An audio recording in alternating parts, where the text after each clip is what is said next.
So you got a manual espresso maker, but your shots aren't always perfect like you've seen people doing on Instagram videos. Clearly, dialing in on a manual like this Flair 58+2 is a little different from pump espresso machines, but it doesn't have to be all that difficult if you follow the 3 steps I'll show you in this video. First is prepping the machine, then prepping your puck, and finally pulling your shot. And as I go through each one, I'll show you how to adjust really quickly so you don't waste coffee and get to perfectly dialed in espresso in just 2 or 3 shots just about every time.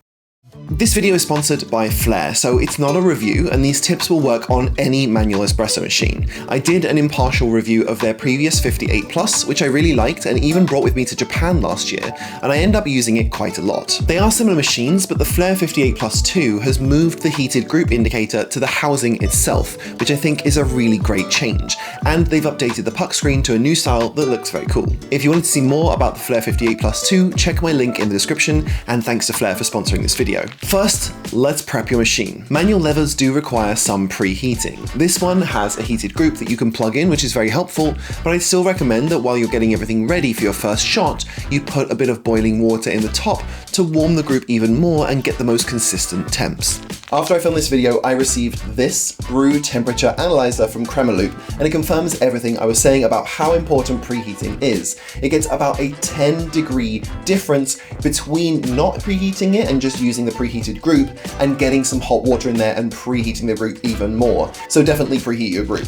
What I'll usually do is turn on the heated group to full, then pour some freshly boiled water in the top and let it sit for a while I grind my coffee, and then let the hot water out to warm the cup before finishing my puck prep. So like a lot of other espresso machines, puck prep is really important, but because on a manual machine like the Flair, you have control of pressure, it is a little more forgiving. It's absolutely essential to use a puck screen as there's no integrated shower screen on this one, and that allows the water to disperse properly, and it also helps to maintain the integrity of the puck when you're pressing down, which reduces the chance of channeling, and you get nice clean knockouts too. The name of the game with puck prep is consistency. You don't want to be having like a really hard tamp in one shot and then a really soft one in the next, because this will change the coffee coming out quite a bit. So what you want is a very evenly distributed coffee bed that's compressed evenly throughout. There are a few ways I found to make manual machines a piece of cake to do this on. One is to dose up and grind coarser. I found that this is really fantastic on manuals, and going for 20 to 22 grams of ground coffee and then being a little coarser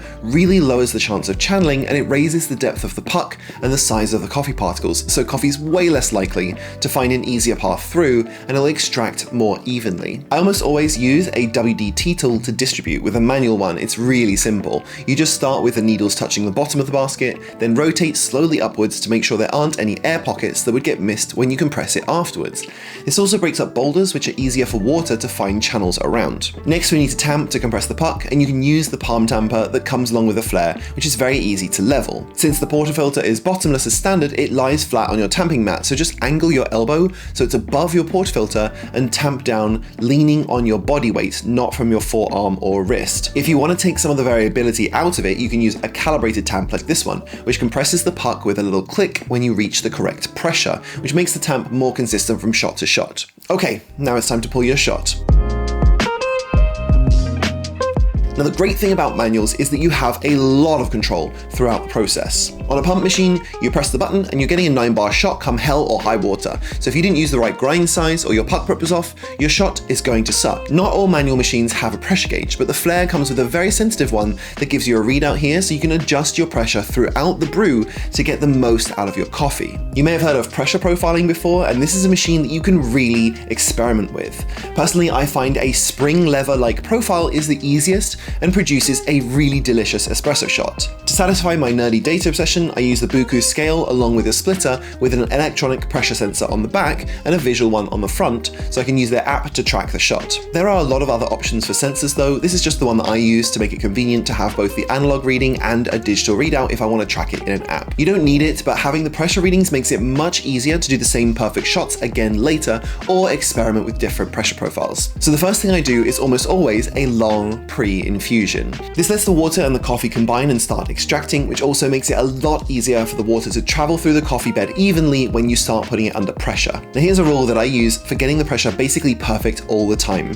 Use your body weight, not your arms. Trying to pull down at an angle will give you big up and down spikes. Not the biggest problem, but I get super consistent by putting one hand over the other and then leaning down on the handle here, which lets me maintain near exact control of my flow rate and therefore the pressure generated. I usually do that 2 to 3 bar infusion for around 6 to 10 seconds, and if I've ground the coffee correctly, I should start to see a few drops of espresso come out. Then I press down harder and get to that 8.5 to 9 bars. I don't press down too hard as it's really easy to shoot over. Just a smooth and measured lean on the handle makes it really easy to get exactly where I want the pressure to be. In my experience, 11 or 12 bar makes a very over-extracted coffee that has a lot more bitterness than I like. So while I haven't done that much research into why this might be the case, I'd say that in general espresso is better with a maximum pressure of around 9 to 9.5 bars. I try to hold around this rate for the majority of the shot for this pressure profile. Then when I'm around 3/4 of the way to my 1:2 ratio shot, so that's going to be around 25 to 30 grams on the readout, I start to decline the pressure little by little. This isn't actually difficult, and usually this means maintaining the same rate of compression by hand as the coffee puck has already spent a lot of the coffee extracted from it and the water starts flowing much more easily through. To maintain the same pressure, I actually have to push down a little harder, so this kind of happens to work naturally with the mechanism of the machine. When I've got around 1 to 2 grams below the weight I want in the cup, I just pull up till I hear the seal break, and that stops the shot.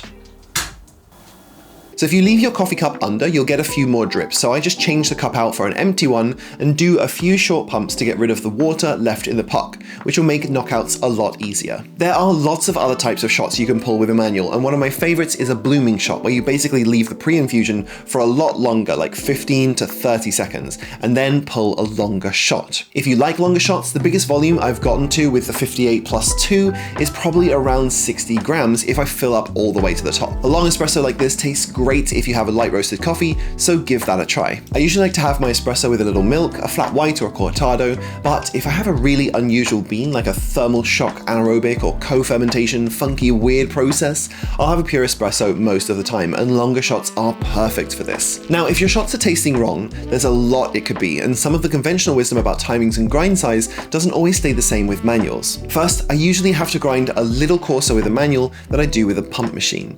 Make sure you have a good grinder that's suited for the kind of coffee that you like. I've talked about this in another video, but conical burrs to me are much better suited for traditional, darker roasted espresso, and flat burrs have much more options for light roasts. I've got 5 flat burr grinders I'll be comparing on a video very soon, so subscribe to see that when it comes out. Your shot timings will also probably be a little longer with a manual than with a pump machine. Get used to the feel of the compression and use a shot mirror to watch the shot coming out so you can gauge this for yourself. But because of the compression mechanism and the ability to adjust on the fly, a manual espresso maker is going to be much more forgiving than a pump machine. Watch the shot. If it's dripping very slowly, it's probably a little too fine, so grind a little coarser. But if you've done a long pre-infusion and you're pulling a longer shot, don't be fussed if it takes 45 seconds or even longer to finish. Always adjust by taste, because especially on manuals, the rate the espresso is being extracted from those coffee beans is a lot more up to you, and it won't be like a super straight 9-bar profile. I keep track of all my shots in the Brew Ledger, and if I'm testing out different profiles,